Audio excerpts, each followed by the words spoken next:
дети в школу ходят, потом приходят, посещают кружки.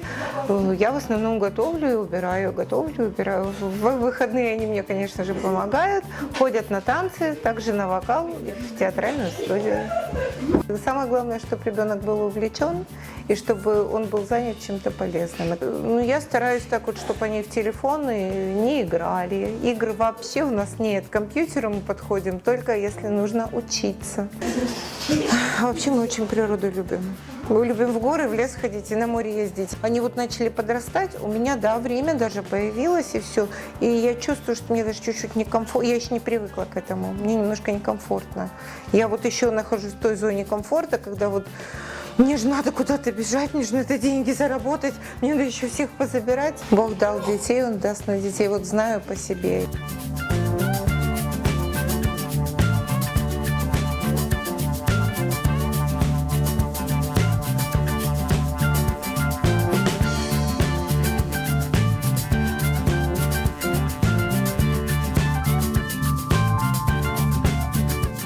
Кровать моей сестры Диляры, она здесь спит.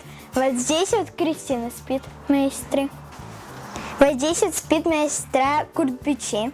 Вот здесь вот Айше, самая младшая. И там еще спит мой брат Иса.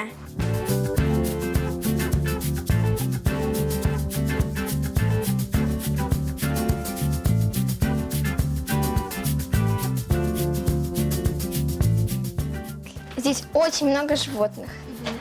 Вот, это кроли, мышки, крыски, джунгарики, еще вот такие лохматые хомячки. Болтик, это шиншилла. Еще у нас очень много собак, мы любим с ними играть. Всего у нас 4.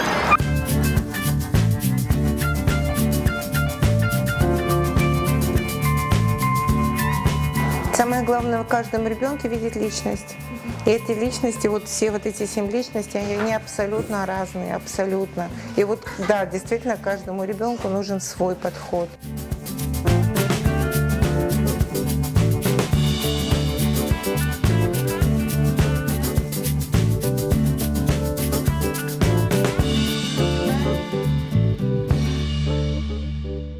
В 7 классе, так как тренер посчитал, что я была одна из лучших гимнасток, меня отправила в Нижний Новгород в училище Олимпийского резерва.